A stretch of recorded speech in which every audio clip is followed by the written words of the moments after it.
What's going on, everyone? Badger here. Sure to like and sub. Let's get into this. The year is almost over. We're getting a lot of game of the years coming out. Dragon Age: The Veilguard. Well, I'm definitely going to be talking about it at the airing of grievances at Festivus. But other than that, I don't think it's going on any positive lists. Certainly not game of the year. That is, unless you are Time magazine. And if you ever wanted a greater example of the disconnect between people actually playing video games and the people writing about them, at least in that failing legacy media, this is it. This is it. A game that never even got more than 90,000 people playing it on Steam, has barely sold 3 million copies, and most people haven't even completed based on the achievement unlocks or trophy unlocks.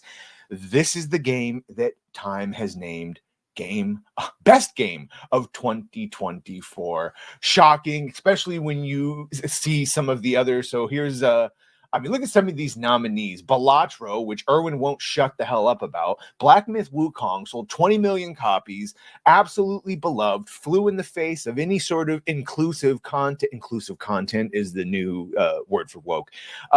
Astrobot, everyone loves that. Final Fantasy Rebirth, Elden Ring, yeah, right. Everyone liked that DLC. So compared to all of those, all right, so here's the full list. The 10 best video games of 2024.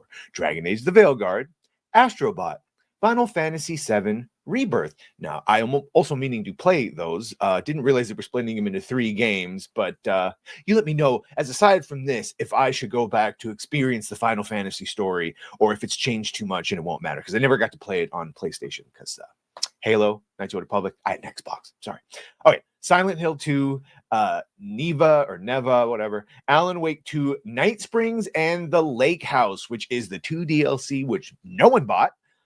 Because just your also friendly reminder that Remedy, as of just like the other month, they've still not made their money back for the budget of Alan Wake 2, i.e., it lost money. It lost money. Black Myth Wukong, which absolutely should probably be the game of the year here, or that bottom one.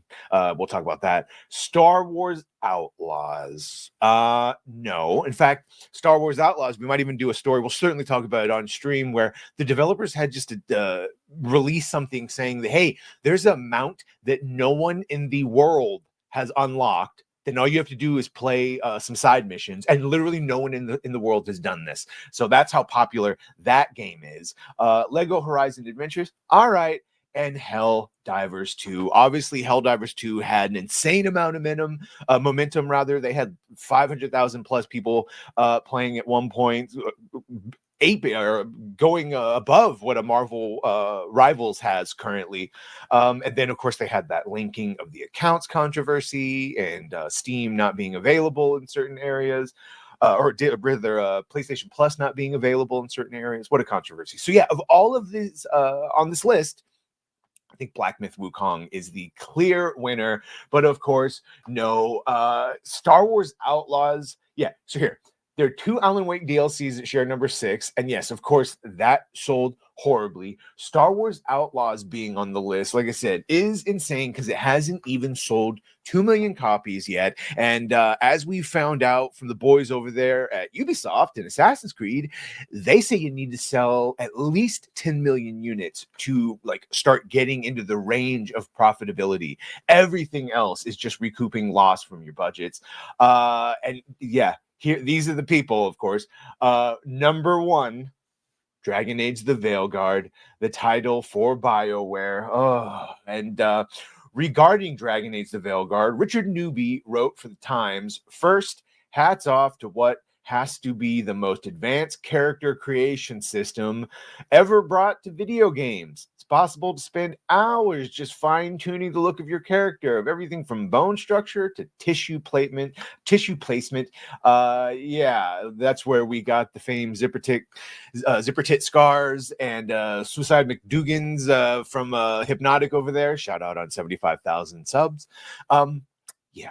Notice that when all of these legacy media are talking about it, they're not talking about how good the characters are and the dialogue and how good the story is and how fun the gameplay is.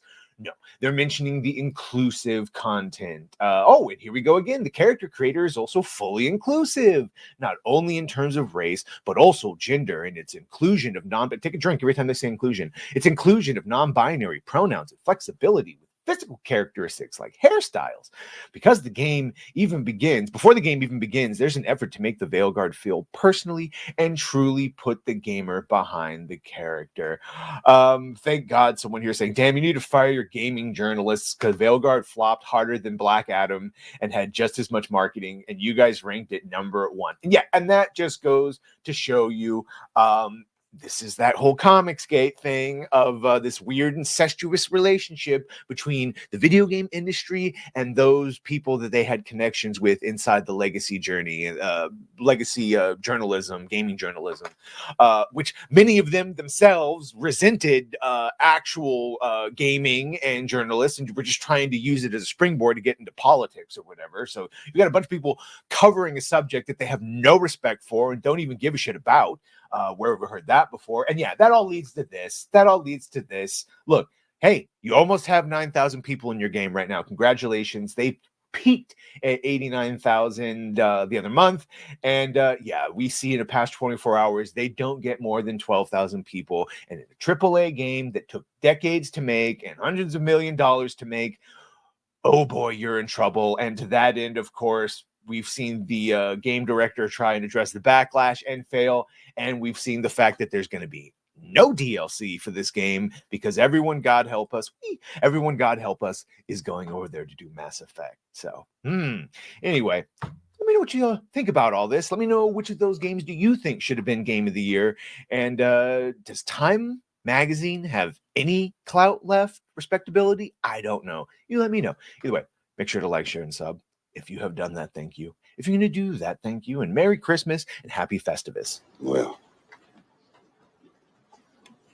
bye.